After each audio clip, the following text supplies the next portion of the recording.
आज पवित्र द्वादशी तिथि श्री विक्रम मानकर राजप्रसाद श्रीनगर को विजय कले आमर दयिता भाई मैंने नहीं आसिले पति महापात्र आसिले एवं दयिता भाई मान संगे आलोचना है महाप्रभु मानकर अणसर विधि अति सुंदर भाव बर्तमान आगे चली किंतु ए वर्ष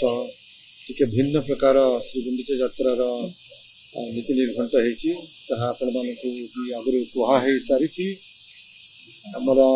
श्री गुंडीचा यात्रा दिवस रे अर्थात 7 तारीख जुलाई रे सही दिन भोर भोर अर्थात रात्र 3टा बेलू ताटी फिट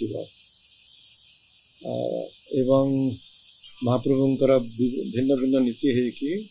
महाप्रभु मानकर पहंडी जोटा श्री गुंडीचा यात्रा दिन भोर भोर हवा कथा सेटा हम द्विपहर 1 बेलू सर प्राय 3टा बेलू छेरा पहरा 4टा आउ रथटना 5टा ये नीति निर्घंट रखाही किंतु महाप्रभुंकर कृपा हेले ये सब संभव हम एवं सेवक मानकर उद्यम रोचे नीति निर्घंट जहाँ समय लिखाही हूँ तो महाप्रभु चाहिए पूर्वर कारण उद्देश्य रही से दिन महाप्रभुंकर यात्रा श्री गुंडीचा अभिमुख जेते शीघ्र आरंभ हो पार कारण सकाळु भोर भोर समय भक्त मानकर समागम बड़दाण्ड बढ़ी चलो खरा हो वर्षा हो बड़दाण्ड भक्त मानकर लक्ष लक्ष संख्यार उपस्थिति तेणु से आम केते डेरी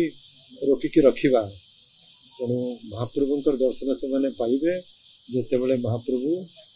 22 पहाचर ओह्ल बड़दाण्ड को विजय करेंगे तेणु से हम प्राय 2टा हो जापे तेणु जिते शीघ्र भक्त माने महाप्रभु को दर्शन पाइबे आते शीघ्र महाप्रभुंकर 3 रथ टणा हम भक्त माने से आनंदित हेबे महाप्रभु खुशी हेबे कारण से दिन महाप्रभु निजे घोषणा करिसंती स्वयं जगन्नाथ महाप्रभु से तिथि रे ही श्री गुंडीचा मंदिर आड़ को से यात्रा करेंगे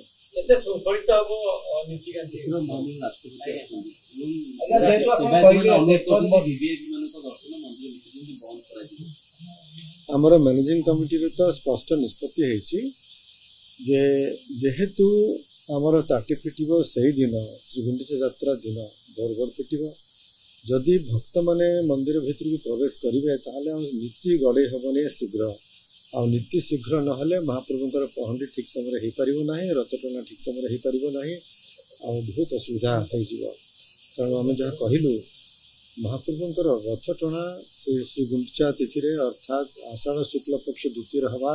महाप्रभु निजे सेटा घोषणा करिसंती निर्देश देइसंती महाराज इंद्रद्युम्न को आम से व्यतिक्रम कर संभव हम जदि 7 तारीख दिन जी नीति अच्छी 2 दिन नीति केमिति आम शीघ्र ताको गड़ेबा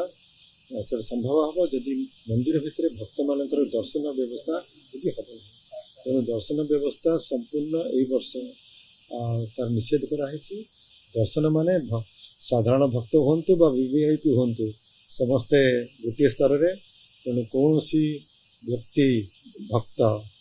भीतर को प्रवेश कर 4 द्वार भीतर को प्रवेश कर